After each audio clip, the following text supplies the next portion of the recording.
en cuanto a la motivación, en cuanto a la capacidad de representación, en cuanto a la capacidad de expresión y ejecución. Y esos tres pilares de redes distintas, de funcionamiento de los distintos cerebros, tenemos que aprender a responder a ellos.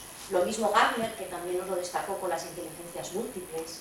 Cuando hablamos de altas capacidades, el que tenemos identificados es de la inteligencia académica, que es la lingüística y la lógico-matemática, que son las dos inteligencias predominantes en nuestro entorno educativo. Pero ¿cuántos talentos de otro tipo se nos dan? Einstein era mal estudiante, ¿no? Fue mal estudiante, por ejemplo.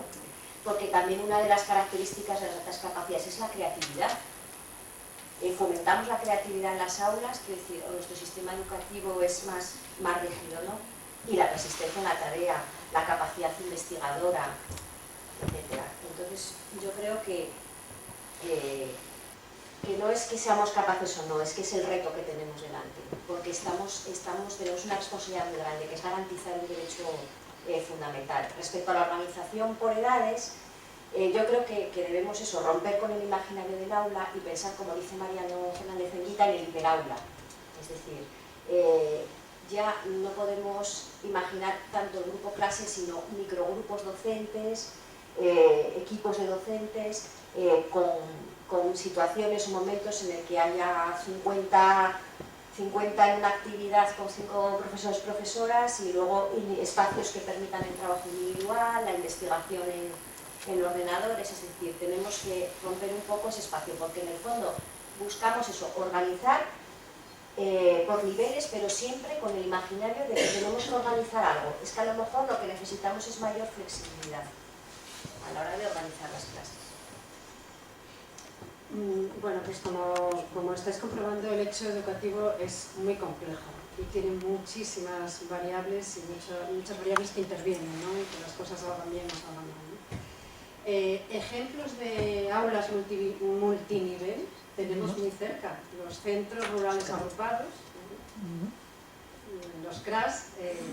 Hay experiencias de éxito escolar en los que conviven alumnados de distintas edades y con éxito, en los que se rompe la organización por niveles, por edades, y conviven dentro de un mismo aula alumnos y alumnas de distintas edades y distintos niveles educativos.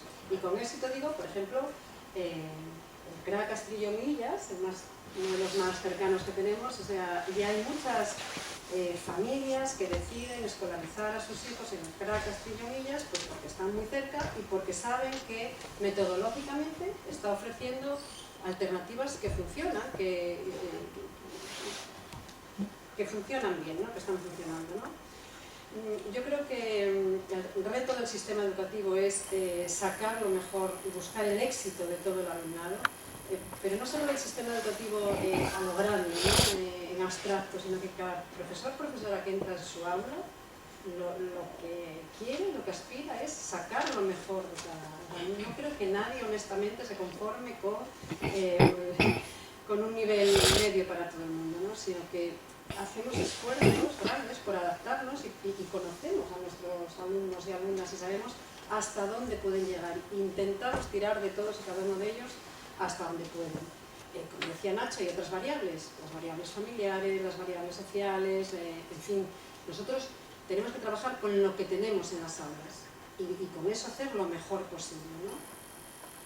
Y en eso estamos. Pues nada, vais a perdonarme que yo baje tanto a la arena, pero claro. Mirad, segundo de la ESO, 25 chavales. Tú vas y tienes que enseñarlos a calcular densidad. 2. Yo no sé dividir. 2. Otro. Tiene serios problemas, TDAH, no sé qué, no sé cuánto. ¿Cómo gestionas tú eso? Y es un poco de física y un poco de química. 1 de altas capacidades. 6 siguen el nivel bien y otros 4, no sé si suman 22, son buena gente. Yo quiero decir que no tienen ningún problema con esto. La diversidad hoy en las aulas es imposible. Con un solo profesor es imposible. Este año, a principios de curso, tuvimos en la Magdalena un intercambio con un colegio de Finlandia. un profesor de la Magdalena fue a Finlandia y entonces vio cómo se hacían allí las cosas y nos lo vino contando. ¿Qué nos dijo? Clases, grupos clases de 15, 12, 2 profesores. Es evidente que hay que ir a la equidad. Hay que dar a todos los chavales lo que necesitan. Pero es que eso no se puede hacer por el mismo precio. Es lo que yo estoy diciendo.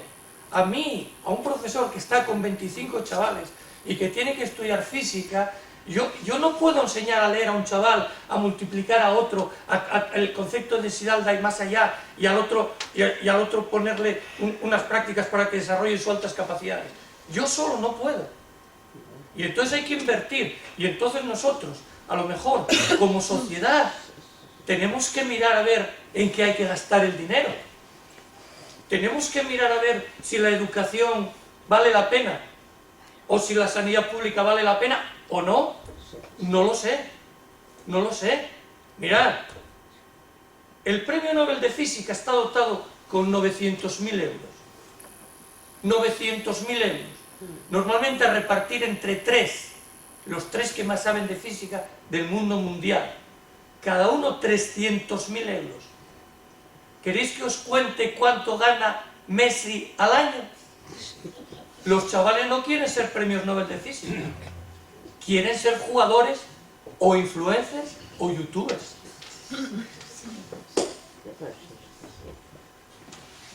Bueno, vamos a dejarlo aquí las preguntas porque más o menos las pocas que quedan ya han quedado más o menos contestadas con las anteriores.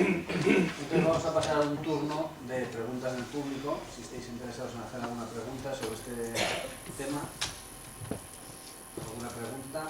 Yo haría muchísimas, pero yo ya estoy caducada para la enseñanza, aunque me dediqué toda la vida a la enseñanza. 10 años jubilada, pero sigo dando clases. Muy bien. En el voluntariado de Cruz Roja. Yo es una experiencia que el día que os jubiléis, bueno, vosotros sois muy jóvenes, os recomiendo. Una experiencia genial porque estoy, que me lo recordaste tú, en tu instituto, con emigrantes. Y eso sí que es una enseñanza completamente distinta. Porque tienes que adaptarte totalmente a ellos. Y tienes chinos, rusos, árabes, o sea, de todo. Bueno, pues te arreglas. ¿Y cuál sería mi sorpresa? Que el otro día, son grupos muy pequeños, una china y una rusa hablando entre ellas. Y yo, en español, claro.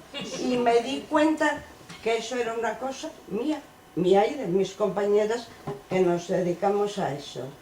Con lo cual, os digo que sigáis en la enseñanza, Bueno, y tú cuando dijiste... Poco tiempo. Bueno, no, pero sigue. Y tú cuando dices que tienes 25 alumnos, la primera escuela que tuve yo fue en 1967 o 68. Perdón, que tenemos alguna pregunta. Vale, y tuve 43. Yo llegué a tener 45. 43. Y estoy aquí. Perdón, yo he echado de menos una palabra que ninguno de los 4 ha pronunciado. Vale. Responsabilidad. Claro, también. ¿Quién educa en responsabilidad? Nada es gratis. Podemos invertir muchísimo, pero si no se les exige responsabilidad a los que lo están recibiendo, no hemos hecho nada. Y ustedes 4, ninguno ha utilizado la palabra responsabilidad. Y otra cosa, cuando llegan a sus manos, esos mimbres ya vienen con unas deficiencias. ¿Por qué no se ponen todos de acuerdo y cuidan las matemáticas y la lengua, que son lo fundamental para el camino que vayan a coger en el futuro? Para todos. Los niños hablan mal, leen mal, no entienden lo que leen. ¿Y de matemáticas para qué vamos a hablar? Yo creo que el fallo está muy abajo. ¿Y quién tiene responsabilidad en eso? La responsabilidad la tiene el profesoral, ¿no? Yo creo que toda la comunidad Pero hay que ir muy educativa, abajo. O sea, es que estamos quejan El alumnado es el sujeto de derecho de la educación. Volvemos a hablar No, de no, derechos, contrario. pero no de obligaciones. Es que Sí. a un derecho se le Sí. opone una obligación. Y nadie habló de obligaciones. Sí, la obligación es luego ser un ciudadano participativo, responsable. No, no, crítico, luego todo no, eso en es el lo que momento. queremos O sea, educar. yo Sí, te en el doy y momento, tú me claro, devuelves. sí. Es que desde que naces Es un tomo y daca. es ciudadana. Sí, sí, pero la mayor responsabilidad es la nuestra de garantizar eso. Pero es que es un papel muy feo el pedir responsabilidad y nadie la pide. Y va pasando la hora. Hay una pregunta Bueno, ahí. es que ¿Quién levantó la mano primero? había una de asignaturas, lengua, matemáticas, yo pondría ropa, edificios, casas, transporte, servicios, relaciones, el entorno, la energía, comunicación y tecnologías de la comunicación, literatura, artes y música, trabajo y actividades, ética, poder y gobernanza. Yo pondría otras asignaturas, porque lo que no podemos es seguir con el esquema. Entro en un aula de 20 y tantos, o de 40, o de 12, o de 5. Ese esquema ya no vale. Ya no hay, Ya no vale afortunadamente. para el mundo que tal. Y no es reducir hasta que nos quedemos con un profesor o un alumno. Por eso no tiene sentido, la diversidad va a estar ahí. Es que eso sí que es ingenuo el pensar que no va a estar ahí. Por lo tanto, la estrategia es dar un giro nosotros. Si seguimos con la disciplina de las disciplinas, de la lengua, las matemáticas, del aprendizaje sin sentido de explicar la densidad o lo que comentaba él, entrando en un aula y, pues claro, eso no tiene razón de ser. Él decía laboratorio, practicando, experiencia. Claro. Es que es buscar otras estrategias, otras vías, porque si no, no va a haber salida. Bueno, yo no sé si es una pregunta, pero sí que quiero que contesten a lo que voy a decir. Dos cosas. La primera es que esto de la diversidad es una gran estafa. En primer lugar, porque es falso.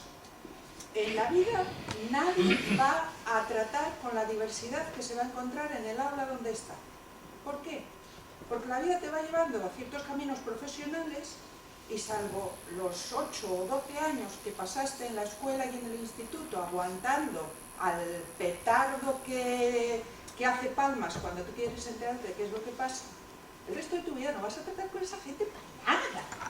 Lo van a estar en otro sitio. Por tanto,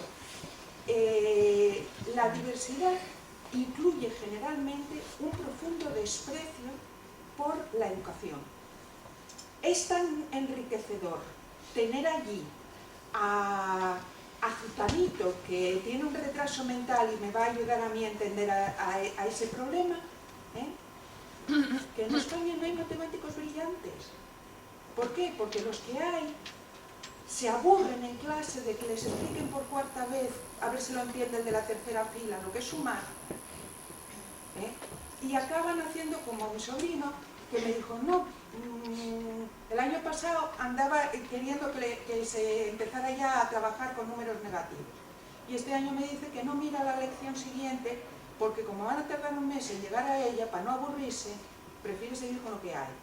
Perdón.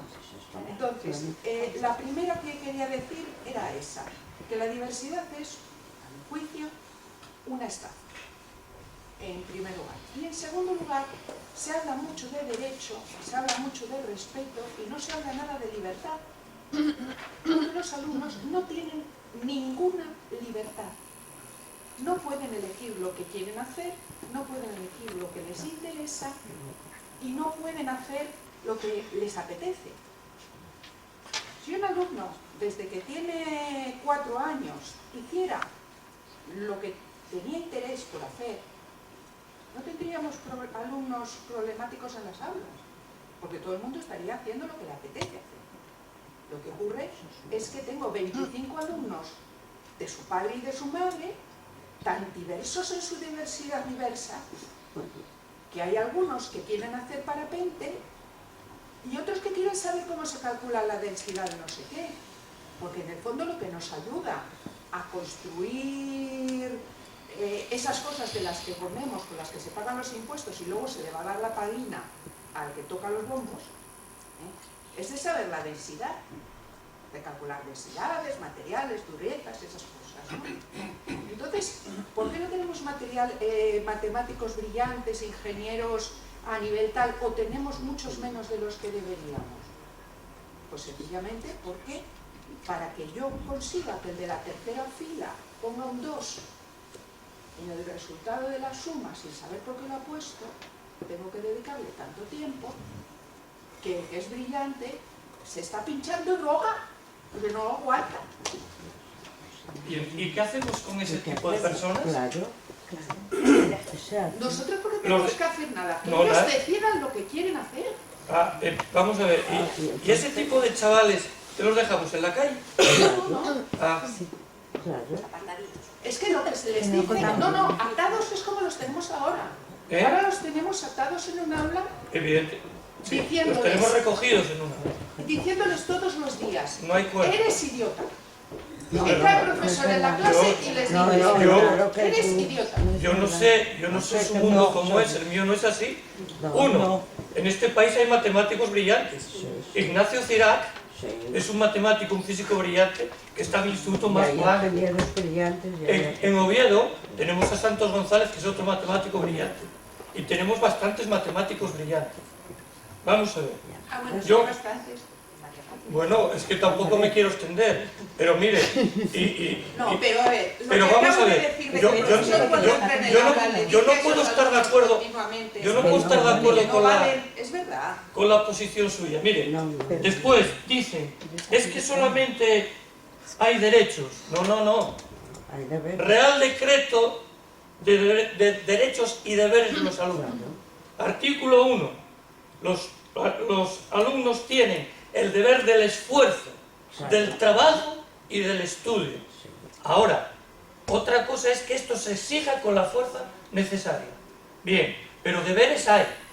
2. Yo creo que para no perdernos ningún Kepler, debemos de hacer que todos los chavales vayan a la escuela. Ahora, lo que yo digo es que hay que dar a cada uno según necesite, no a todo el mundo igual. Para eso, ¿qué hay que hacer? Y es lo que estoy tratando de transmitir hoy aquí.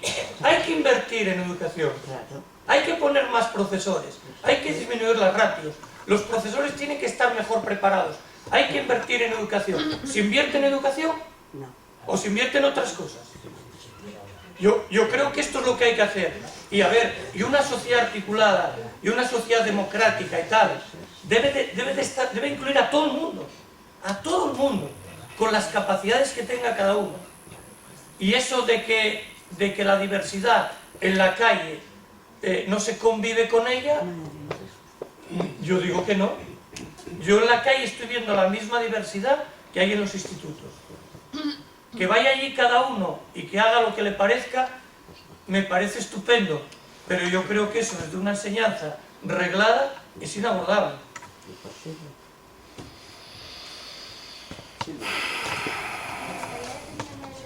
En el capítulo de valores, y bueno, ya más o menos ya he escuchado uno de los valores que yo había notado, porque sí que un poco al hilo de lo que decía la persona que intervino la primera vez, yo eché de menos, porque escuché valores como igualdad y como equidad, pero echaba de menos valores como el esfuerzo, como el trabajo, anoté también perseverancia, sacrificio, porque, bueno, Einstein decía que el genio era un 1% de talento y un 99% de trabajo. Einstein era un fenómeno, hacía clases y hacía frases y de vez en cuando se dedicaba a la física.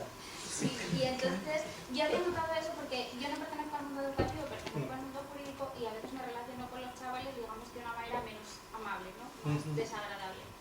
Y creo que está creciendo en los chavales que cada vez tienen una menor tolerancia a la frustración, una baja tolerancia a la frustración, y que considero que los estamos educando mal, y lo hago plural porque no solamente educa el colegio, sino también la sociedad, las familias, los medios de comunicación.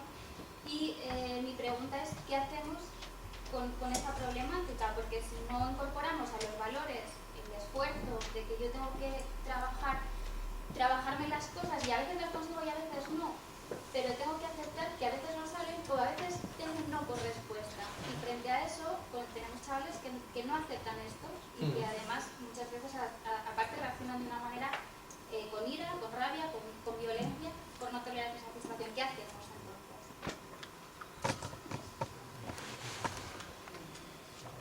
¿Lo contesto yo? Yo ¿Puedo contestar yo? Ah, sí, sí, cómo no, venga, adelante. Yo te contesto. Yo creo que yo soy docente.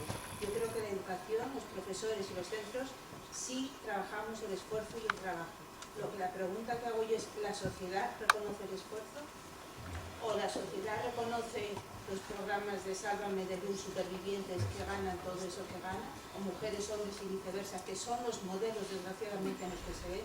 Entonces, vamos a exigir a la educación, a los profesores y a los centros, pues sexualidad, educación vial, todo. Siempre hay un problema, hay que educar en los centros. Y lo asumimos y, como ha dicho Begoña, nos formamos para responder a esas necesidades que nos pide la sociedad. Ahora yo la pregunta es, ¿la sociedad exige y recompensa el esfuerzo, el talento? Esa es la pregunta.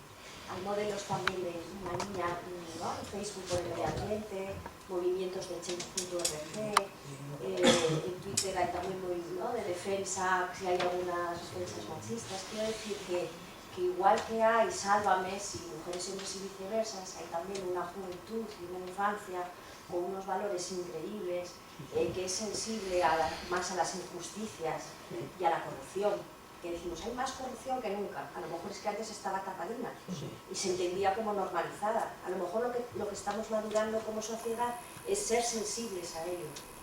¿Cuándo un yerno del rey va a estar en la cárcel? En otras épocas, ¿no? Quiero decir que también tenemos, depende de dónde pongamos la mirada, con qué lupa, pues podemos mirar una cosa u otra. Lo que tendremos que hacer es empoderar y potenciar aquellos modelos de que sean buena referencia en valores para nuestra alumnado y minimizar la ventana de aquellas cosas que creamos que nos dan una buena influencia o unos valores que nos parece que no es el mundo en el que vivimos, en el que queremos vivir. ¿Había pedido ahí la palabra el señor? Esta señora la dejamos casi sin respuesta. No. Casi no me contesta. Mira, Yo sí le contesté. mira. Es decir, a ver, yo que no soy docente, aunque estuve relacionado con la educación, quiero hacer la siguiente reflexión.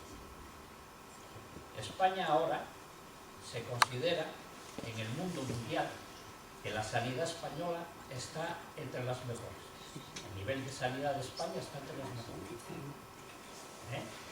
Bien, no gasta España ni en términos absolutos, ni en términos relativos, ni comparativos, ni con Finlandia, ni con este, ni con el otro. No gasta menos España en educación, en términos comparativos, que en sanidad. ¿Por qué la sanidad es la primera y la educación no sé dónde está? Yo voy a dar mi explicación. Es decir, no son causas económicas. España gasta mucho dinero en educación. En la sanidad, en la que yo trabajé mucho tiempo, había y sigue habiendo un gran interés en llevar arriba la sanidad. Se estructuró, se hicieron protocolos, se trabajó, se preparó y ahí están los frutos. Yo creo que la educación española tiene un tremendo lío,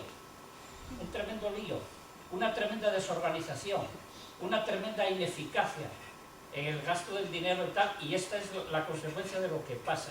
No es que falta dinero, es que está mal aplicado y mal repartido. Y no hay concepto, no se sabe qué hacer. Es decir, es evidente, no se sabe qué hacer. En el extranjero, cuando salen los resultados del informe PISA, en el extranjero se sorprende de cómo valoramos en nuestro país como negativo eso que obtenemos. Porque si ves la trayectoria de nuestro país en esos resultados, digamos que sorprendería el gran avance que hemos hecho en educación en España.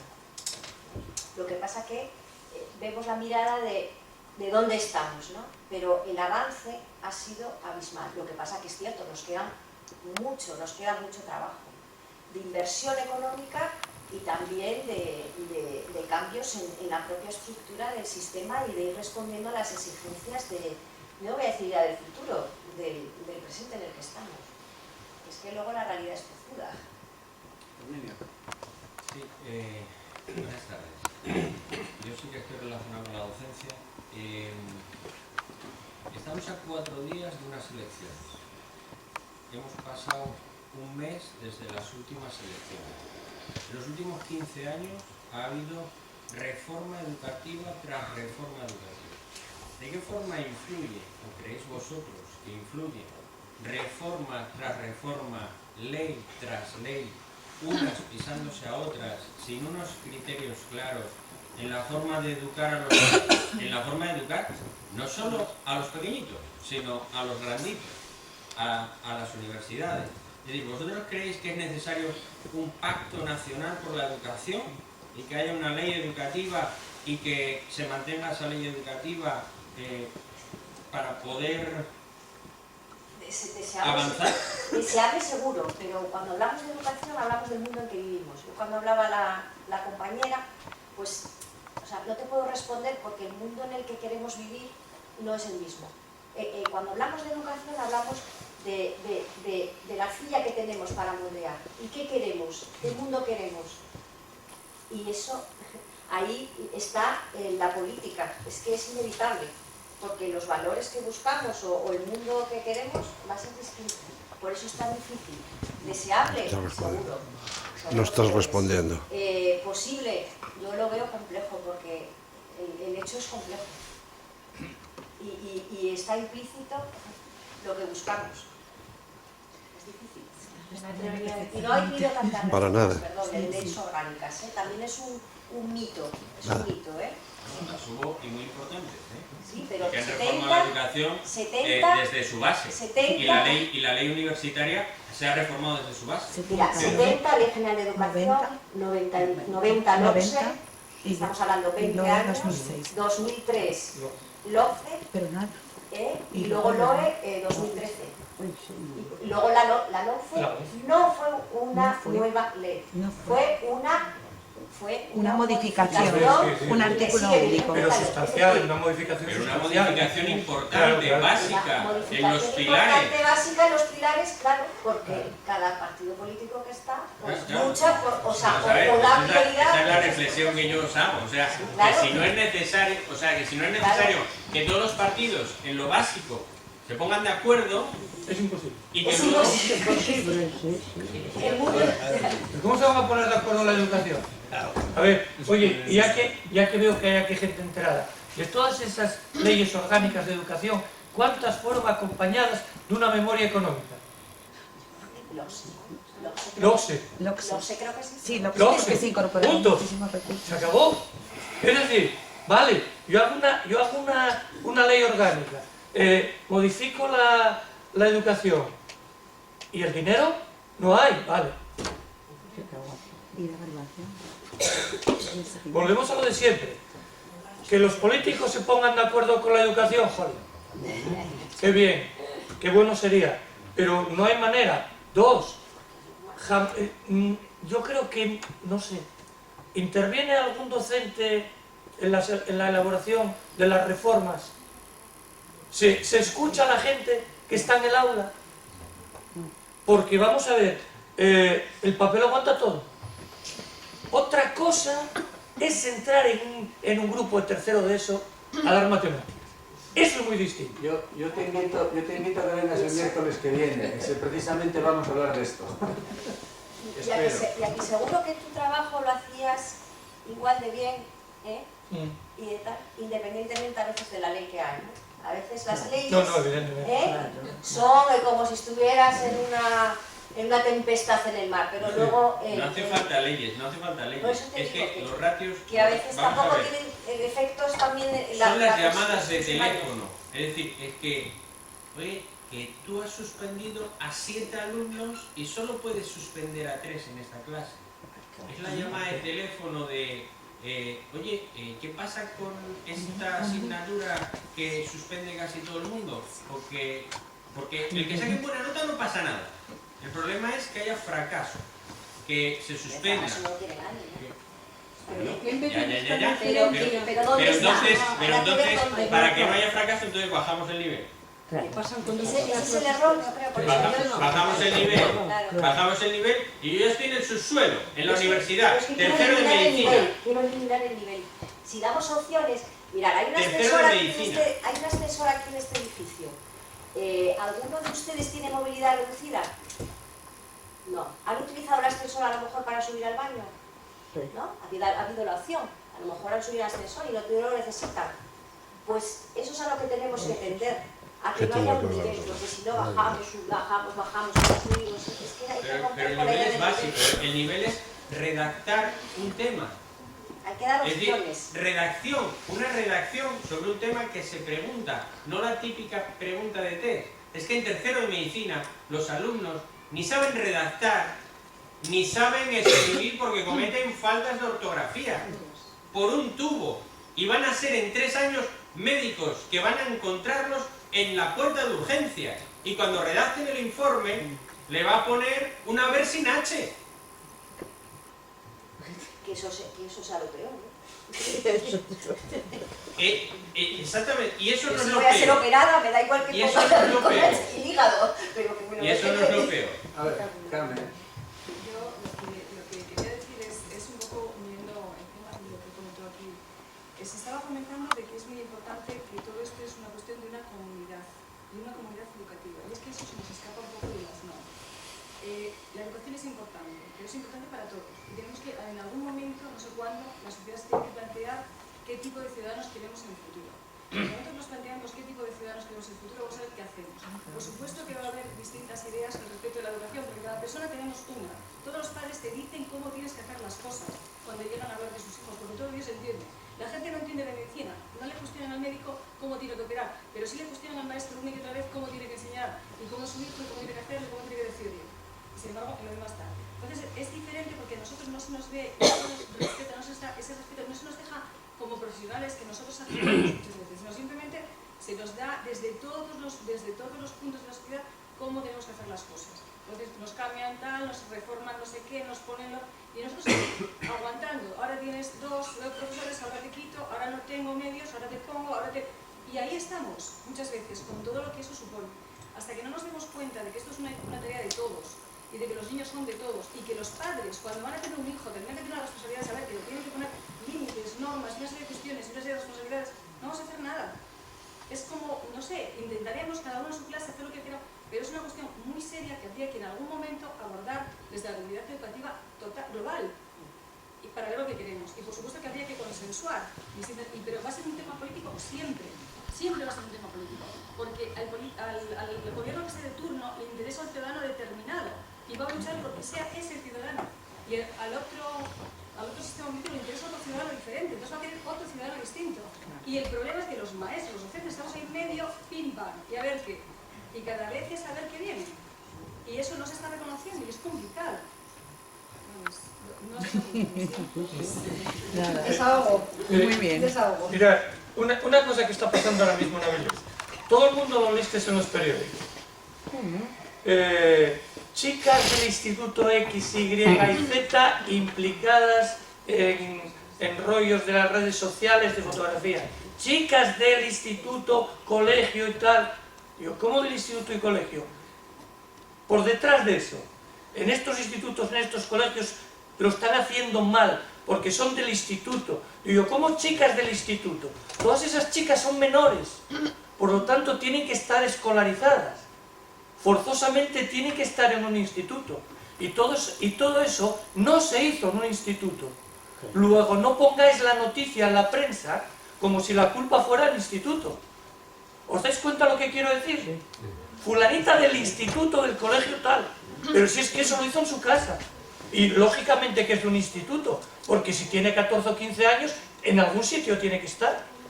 Pero detrás de la noticia va a culpabilizar a los profesores y a la enseñanza. Lo de la educación debe ser muy difícil de arreglar. Tiene que ser muy difícil. Probablemente, como decía el proverbio aquel africano, ya se sabe que para educar a una persona hace falta toda una tribu, ¿no? Toda la tribu. Toda la tribu.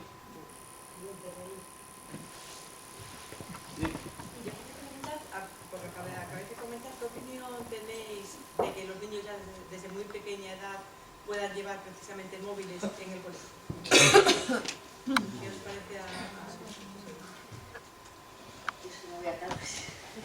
Voy yo. A mí me parece bien en el sentido de que estoy diciendo el mundo va a haber móviles, ¿no? Es como si te dijera, ¿a ti te parece bien que yo viniera hoy con el móvil? Bueno, pues yo sé que ahora no tengo que, ¿no? Que no tengo que estar mirándolo, ¿no? Porque estoy aquí a otra cosa. Tenemos que educar en el uso, en el buen uso, y solo podemos educar en el uso cuando está presente. Que puede ser, pues ahora vamos a hacer una actividad y como sabemos que nos distrae el móvil, pues vamos a meterlo en una cajita al entrar en el aula. ¿Me explico? Pero el móvil, las tabletas, el tal, están en el mundo y porque los obviemos no van a dejar de existir. Es más, pueden ser algo apetitoso, incluso que veamos dar más al lugar adictivo. Si controlamos su uso, si les enseñamos a tal, eso es lo que tenemos que hacer, familia y escuela a la vez. Pero en el mundo están. Y pueden ser armas también para cosas positivas. Que le preguntaran a un profesor o profesora hace 20 años, mira, todos los críos van a tener una máquina que tienen todas las enciclopedias aquí metidas y toda la información. Y los pueden dar y en un clic lo tienen. ¿Os gustaría tenerlo en un aula? A lo mejor decían que sí. El problema es que eso nos exige, tanto a las familias como a toda la comunidad en su conjunto, a la escuela, educar en una responsabilidad mayor del buen uso y en el impacto que puede tener tanto para bien como para cosas negativas. Y eso tenemos que educarlo con ello delante, es decir, sin decir a la vez que no existan. Es evidente. Los móviles son un gran problema. Perdona. Libre de móvil. Por ejemplo, cuando tienes un niño menor, yo hablo de niños sobre todo muy pequeños, no lógicamente para un poquito más mayores que sí. Pero tú, por ejemplo, hay un sitio de diversión que es una discoteca, pero por ejemplo para una determinada edad no es... Pues sensatez y sentido común como para todo. No podemos estar pues 5 horas, un niño de 3 años, 5 horas con la tableta, toda la tarde. Pero yo me temo, perdona. Sí. No, eso tenemos que gestionarlo en los centros, pero también tienen que gestionarlo mucho las familias. Vamos a ver, mirad, en el Hospital Gregorio Marañón de Madrid, la adicción a los videojuegos es ya la segunda adicción más tratada por detrás del cannabis, en el caso de adolescentes. Leo una famosa frase de uno de los gurús del Silicon Valley: en la escala entre los caramelos y el crack, los móviles en las tabletas están más cerca del crack. Todo lo que es gratis y todas las aplicaciones que tiene el móvil son gratis, no son gratis. El producto eres tú. ¿Qué estás haciendo cuando estás usando una aplicación que es gratis? Estás generando datos y esos datos después tienen un precio y un mercado. Por lo tanto, todas estas aplicaciones se hacen con el propósito de que sean adictivas, para que los chavales estén el mayor tiempo posible con ellos. No digo nada con los famosos videojuegos o el Fortnite. Tienen grupos de WhatsApp y quedan a las 3 de la mañana para echar la partida de 3 a 5, cuando los padres no los ven. Esto es un problema con el que nos enfrentamos todos los días en los centros, pero nosotros nos enfrentamos con problemas que nunca se generan en el centro. Vienen de fuera. ¿Cómo resuelvo yo el problema? Yo no puedo pedirle a un chaval el móvil y vérselo, porque estoy violando la ley de protección de datos. ¿Quién tiene que intervenir ahí? Lo siento, pero la familia. A nosotros nos viene de rebote y evidentemente estamos apechugando con las consecuencias. Pero es un problema grave, ¿eh? Pero es un problema de poca educación en casa. ¿Qué le voy a pedir a la mano? Ahí está. Yo estoy echando en falta que se hable un poco más de los padres y de cómo llegan los niños a los colegios. Porque con estos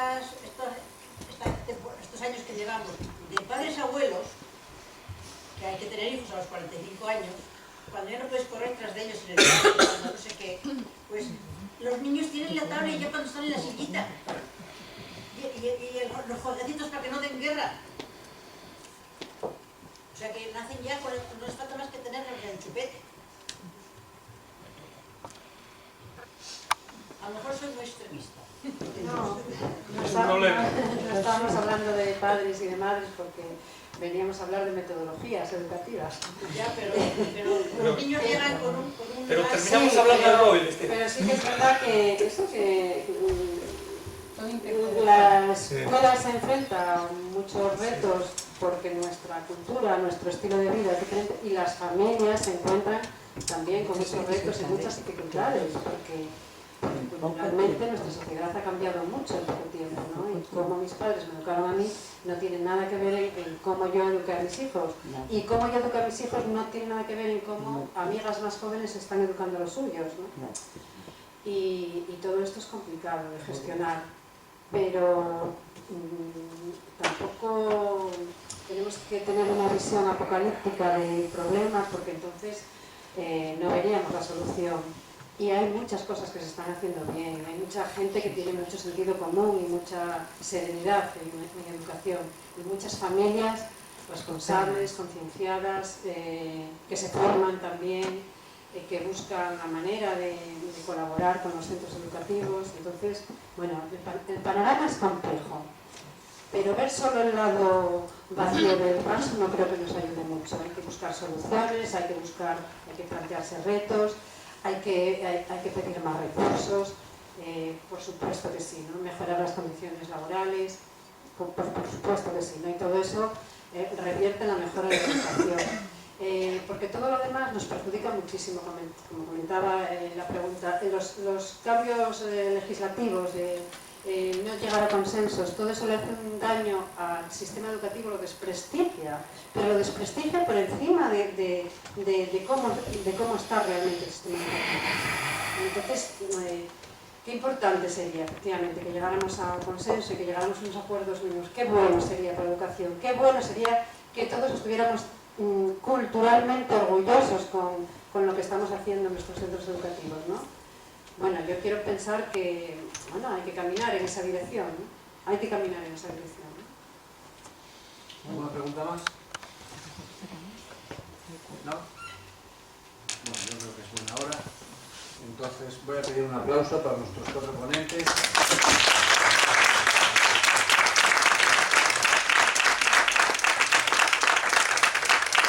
El tema de educación es tan amplio que nos podríamos perder horas y horas en disquisiciones, preguntas y contrapreguntas.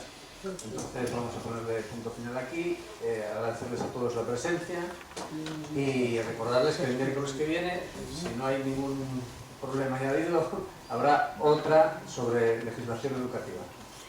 Gracias.